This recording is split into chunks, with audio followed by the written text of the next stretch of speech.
নমস্কার। আজকে সাপ্তাহিক রাশিফল নিয়ে আলোচনা করব। 10th November two 16th November এই সপ্তাহ আপনার কিছু গ্রহ তার সিচুয়েশন চেঞ্জ করবে।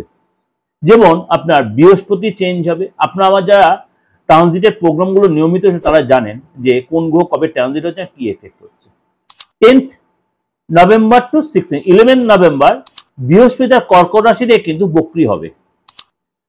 তার আগে 9th নভেম্বর বুধ গ্রহ বৃশ্চিক রাশিতে বক্রী হবে বা হয়েছে, এবং শুক্র অলরেডি তার নিজ রাশি তুলা রাশিতে রয়েছে মালব্য যোগ সৃষ্টি করে, মঙ্গলও রয়েছে রুচক যোগ করে, এবং এই যে 16 তারিখে কিন্তু সূর্যদেব বৃশ্চিক রাশিতে গমন করবে। 16 তারিখে সূর্যদেব বৃশ্চিক রাশিতে গমন করবে, এবং আদার্স যে কিছু গ্রহ আছে তারাও তার নক্ষত্র ট্রানজিট করবে।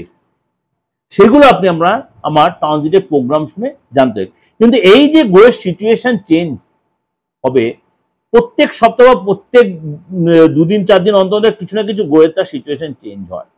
প্রত্যেক রাশির মেষ টু মিন 12 রাশির ক্ষেত্রেই কিন্তু তার ভালো মন্দ এফেক্ট হবে। সুতরাং এই যে 10 to 16 নভেম্বর একাধিক গ্রহ তার সিচুয়েশন যখন চেঞ্জ হচ্ছে, তার জন্য কিন্তু হংস রাজ্য থাকছে বৃহস্পতির জন্য, রুচক রাজ্য হচ্ছে, মালব্য রাজ্য থাকছে, এবং কেন্দ্র ত্রিকোণ রাজ্য। কেন্দ্র ত্রিকোণ রাজ্য কিরকম? শেষ দিন হলো আপনার মঙ্গল, সূর্য এবং বুধ, এবং বিপরীত রাজ্য নবপঞ্চম রাজ্য তৈরি হচ্ছে, অর্থাৎ একাধিক রাজ্য তৈরি হচ্ছে। সুতরাং 12 রাশির ক্ষেত্রে কিন্তু তার প্রভাব বিস্তার করবে। এই যে আপনাদের প্রোগ্রামটা আমি দিচ্ছি, অবশ্যই আপনাদের প্রত্যেকে বলছেন দাদা আপনি এত ব্যাখ্যা করে দিচ্ছেন রাজ্যগুলো, খুব ভালো লাগছে, বা ট্রানজিটগুলো। হ্যাঁ, আপনাদের জানার জন্য বোঝার জন্য কিন্তু আপনাদের কাছে এই প্রোগ্রামটা প্রেজেন্ট করা, যাতে আপনাদের উপকারে লাগে।